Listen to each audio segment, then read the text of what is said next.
Hi, I'm Yannick Belzil. I am a narrative designer at Tribute Games, and I'm here in Montreal to talk to you about the wonderful comics that inspired us on our new game, Marvel Cosmic Invasion.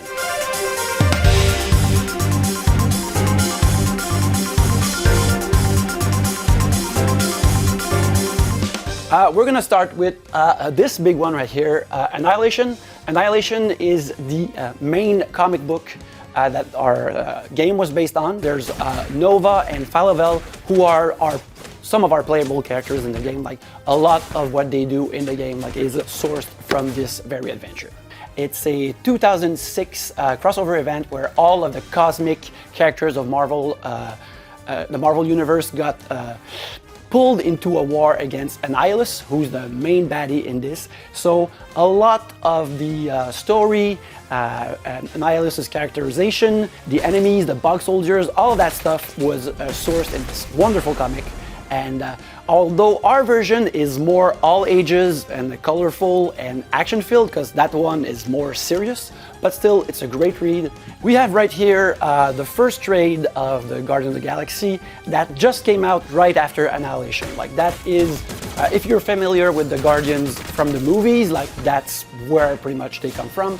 But for us, it was a great inspiration for our version of Rocket Raccoon and our versions of Phyla-Vell, like a lot of their characteristics, their dialogue, their personality. Like we really got inspiration from that book, and it's also inspiring for a lot of the settings in the latter part of our game, which are all cosmic bound and not earth bound anymore. I am a big fan of the Heroes Return arc from the early 2000s. These adventures are really a lot of fun because they span the wide of the Marvel Universe. They go in space, they go on Earth, they go in different dimensions. Like you feel like you're getting a full Marvel buffet when you read these books, and that's something we wanted to do with our game. Make sure that you travel like an interesting swath of the Marvel Universe. Beta Ray Bill is like a really fun character. I would recommend a book like, let's say, this one, Argent Star, Beta Ray Bill, which is a fun standalone adventure in which Beta Ray Bill, who's an alien who's just as noble as Thor. Like back in his origin story, he was the only one noble enough to pick up Thor's hammer and thus became endowed with his powers. So he's a fun character because he's a big cyborg alien horse. One I feel like Stone Cold classic is like Mutant Genesis, which is the 1990s, I think it's 1991 or 1992, X-Men #1 reboot. Not reboot, but when they relaunched the title, and it was like the biggest selling comic at that point, and maybe still is, where the X-Men got reimagined with new looks and amazing and dynamic artwork. Like if you've enjoyed the animated series, like the designs are really sourced from these comics, and a lot of people like when we have our own version of Wolverine in the brown suit in our own game, people are like, oh, is it an homage to previous games? I'm like, no, it's because he has the brown suit in X-Men #1. That's why I wanted Wolverine to have his brown suit, because this is a new edition of it, but I had like the first version a long time ago. I read it over and over, and to me, like, the iconic Wolverine is the Wolverine from these panels, from these pages, so that's why he has like this brown suit in there. And also Storm in our game, like her look is really based on the look that she has in these as well.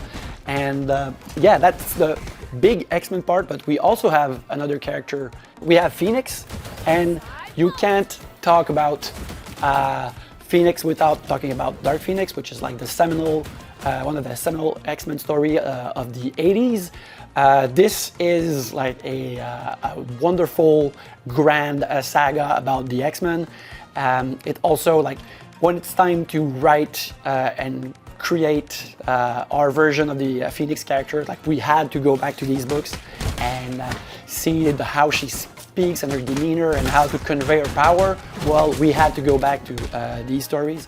Also, as a beat-em-up writer, I really appreciate the dialogue and the writing of the books of these era, because everyone has distinct speech patterns, and when you need to communicate characters very quickly with different types of speaking, like getting inspirations from those comics, like you can't do any better than those. For Black Panther, like a lot of the modern image and in the public's imagination of Black Panther has been made really in the last 15-20 years.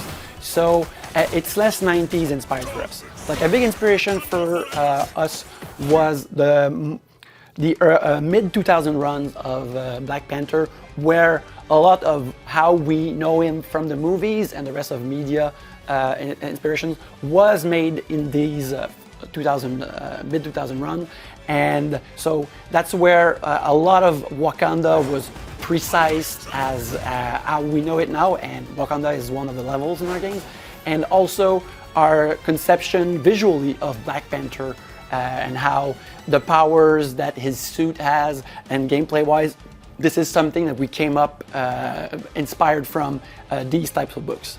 So that comes a lot from that, and we have a bit of 90s influence as making him a martial artist, which was part of the character back then, but otherwise a lot of it comes from this run of books. For our version of Spider-Man, for me, there are a lot of definitive versions of Spider-Man across all eras, like he's a super rich characters, but for me what was interesting for our game is go straight into the 90s Spider-Man.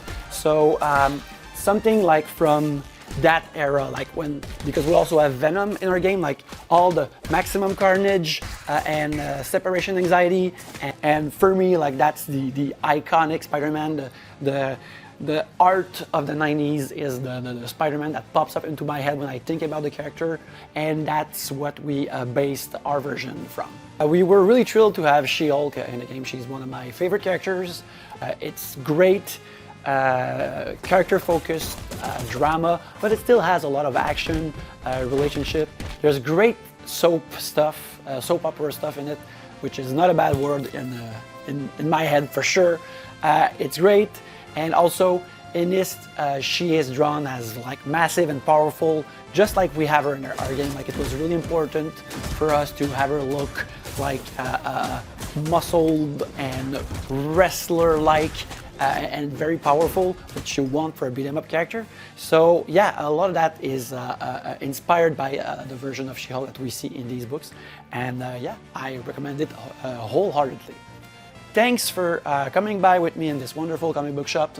And also I hope it inspired you to wishlist Marvel Cosmic Invasion, or maybe even buy it as soon as it's available on your favorite platforms.